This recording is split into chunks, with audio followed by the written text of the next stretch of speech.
give me a chair. They can twist. What did I do? I'm supposed to be concentrated, giving the opening. We're going live. Did I look stressed out? Did I look stressed out? No. Oh, Ronald, you're a tough man. I am tough. But he has a soft center. Oh, my God. Look at what we have tonight. Look at our special guest, our special panel. You see that woman in the middle? Let's go back to that shot, Joe. Forget about me. Yeah, let's keep that shot. That's... Okay, can we get closer? Can we get a little closer with Mrs. Lynn Cohen? Can we get a little tighter? No, we can't. I guess not. There you go. Let's go up. Yeah, there you go. I'm directing the show, Lynn. Okay, that's good. That's good. You like that, Ronald? You like that? Looks great. Look at that woman. This is what I call a phenomenal actor. Thank you. Okay, I saw you walking in, and I felt your energy, Ronald, and you don't let me lie. Right? Right. Her husband, right next to her. Tough man. Right Ronald next. Cohen. Right. I felt the energy as soon as she walked in. How do you explain that? I think it's very special to be here. You feel You it? made me feel immediately at home. You made me feel that it was important to be here. You see, I don't even want to talk. No, I don't want to feel you no. right now. We got to talk. That's what we're here for. And Rivka, I had to pronounce your name right. Okay, hold on for a second. Let me concentrate. Let me take a sip of water. No, this is coffee. You're doing very well. Rivka Beckerman Greenberg. That's quite a name. She's a playwright. She's a playwright, and we are promoting a play taking place, of course, produced by the Barefoot Theater Company. Frank Solorzano, we love you. We send all the love to you guys. You for rock, man. I'm a huge... That was my fist? Okay. I'm a huge fan of the Barefoot Theater Company. I am. Me too. They're a phenomenal group. They are phenomenal. They have all these incredible productions all the time. So I'm always there.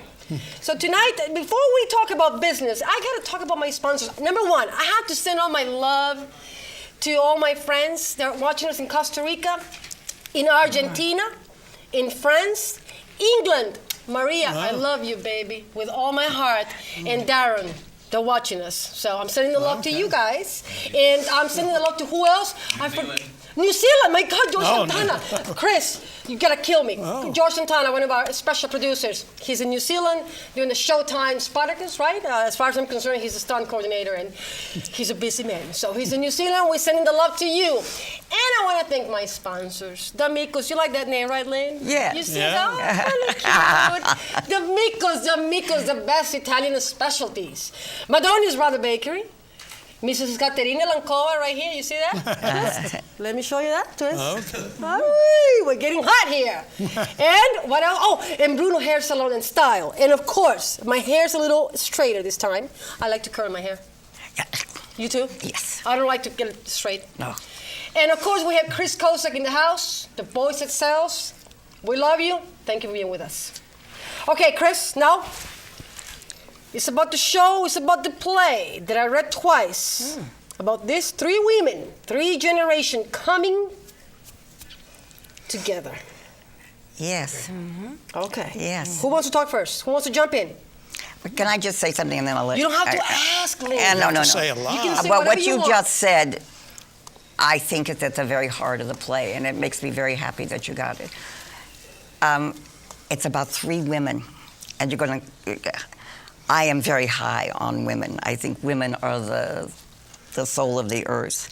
And these three women spend the time you have with them in that play trying somehow to get in touch with each other, to get what they need from each other and to give what they have to give. And there's humor in it, and there's passion, and there's terror. It's what you want in a play. It's intimidating. I was reading it, and I was like, wait a second. A few moments there, I was getting to it. I said, boy, it's a lot of stuff. Like, you know, when the girl, when she says that I want to be myself, Yes. I just want to be me. Yes. It's little, just a few words, but you say so much. Thank you. Can we talk about how you wrote it? I mean, we have only 28 minutes to cover, so we're gonna play. Are we willing to play and have some fun? Yes. Okay. Let's do the homework. Yeah, well, so I would say that it's actually about love between three women in one family who went through horror. The grandmother in the play, played by Lynn, who is a treasure, is a Holocaust survivor. And actually, I must say that this play is a tribute to my own family and my own people who lived through this very, very dark chapter in our lives. I, as old as I am now, I'm still struggling with this chapter, and I'm still trying to make sense of something that does not make sense, and trying to comprehend something that is not comprehensible.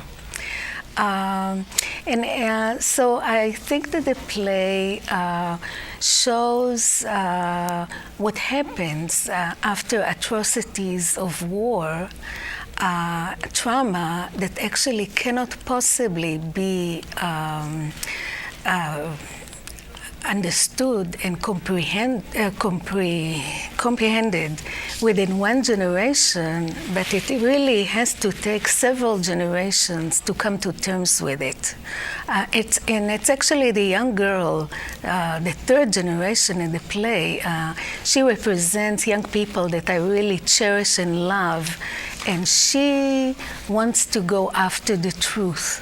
There's a secret, a very harrowing secret in this play, and she wants to find out what this dark secret is. She's named after someone. She doesn't know who she's named after, and she wants to know. She finally wants to know what happened to her people. Lynn. Yeah, yes. When I first, and I've been associated with this play for about 3 years off and on, and the subject, of course, affects me deeply. And I have to say, Rivka, it's about a certain period that happened in history. However, you look at the world now, and the atrocities men do against men, the humanity against humanity, and you realize horrifyingly that it doesn't stop. Right. And it doesn't stop with that generation. That's the horror of it. Hitler did a good job. It only wasn't that first generation or the second generation and down to the third. And we see it happening again in the world. And that's, I think, one of the things that makes this play deeply important. And there are warm, loving moments. And if this family didn't love each other, if they didn't care, it wouldn't be any. You wouldn't. I'm not allowed to swear. No, but you say whatever you want. I'm giving you permission. We don't need any permission. Come on. Right. You wouldn't give a shit? Can you say that? You just said it and I love it. Okay. All right. Next. Next. I want to hear you talking because you see you're a little too quiet now. Because you're the director. The directors watch and then they go home and take notes. Oh. And then give notes. And then give notes. Well, one thing that strikes me about the play is even in the title, which suggests that you Do we can... see the title? Eavesdropping on Dreams. Yes. By Rivka Beckman-Greenberg. Yes.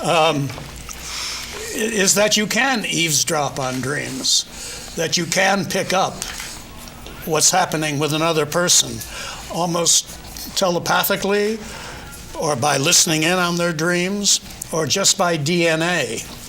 And I wonder how much is transferred of this period of evil that the grandmother lived through that is communicated to her daughter, to her granddaughter, in mysterious, metaphysical ways that you can't quite explain.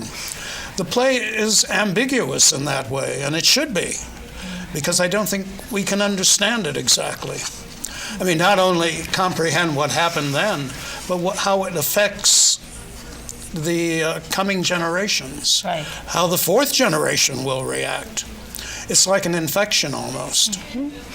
These people never planned to live their life this way. It's so horrifying what went on. The grandmother lives in the Łódź ghetto, or as Rivka will tell you, the Jews who lived in Łódź called it Łódź. And that's in Poland. That's in Poland. And it was a big industrial city. Actually, the second largest city in Poland. It was a textile center, and still is. Yeah. And the Jews were very prominent in that city, and also very affluent, a great portion of them. Well, some were, some weren't. No, It was a community, but it wasn't a ghetto when they lived there. Well, it was a very flourishing community, Right. we can say that. As was Warsaw. What, about a third of the population was Jewish at the time? Something about that, yeah. And about after 200 Hitler invaded Germany, after Hitler invaded Poland, he was pretty well ensconced in Germany. When he invaded Poland, he transferred Jews from other areas into this ghetto.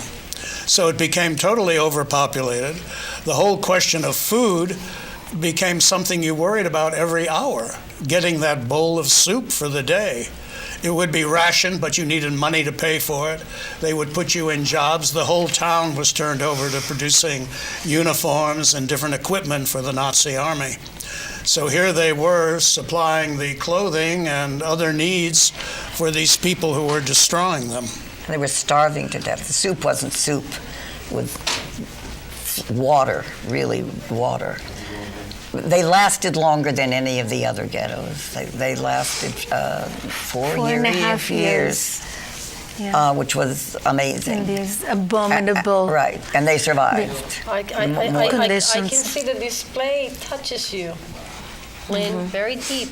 Yes. Actually, very few survived. Very few survived. Very deep. And they emptied the ghetto at the very end, 1944. With, the end of the war may be in sight, but they didn't make it. They Right. just didn't make it that far. The courage of people. Courage. And still there was humor, and they talk about there being music in it, and there were still books. So the courage of people, you ever wonder about the courage of human beings? And now, I do think it relates now to you seeing this too. The courage of people to survive, to take care of those that they love, and also to lose the ones that they love, is astounding, and it's going to happen on this stage. It's a very important play, and the Barefoot Theater, it's in the space, it's a Cherry Lane. I love that. I do too. It's such an intimate Right. space. And I must say also that I feel that the hope of the theater is with small, brave companies like Barefoot. This is like, to me, Barefoot is a huge company, and it's going to get bigger and bigger and bigger. Why? I'll tell you why, Frank. You can hear it very loudly. Can you hear me? And I agree. They take risk. Unbelievable. That's all I have to say. And They someday they're take going to be able to afford shoes. risk. And I honestly, I'm a big fan. But we are getting deep, and I want to talk so much about so many different things. Like the other actors, casting the actors, the process. You as a director, Ronald, you look pretty tough.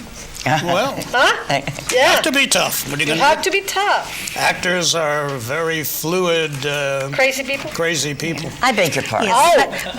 Lynn, I'm an actor Yeah. too, so You I should- can appreciate You it. should see my kitchen. How crazy can I be? that's what I want to see. yes, Hold but- on for a second. Hold the thought, Rivka. Just a second. Lynn, say what you want to say. You already forgot? No, I forgot. No. Oh, no. No. I would say I'm the same person in the family. That's what I was going to say, but we can discuss that. How you guys met? I'm sorry, getting private here, but now I need He to know. directed me.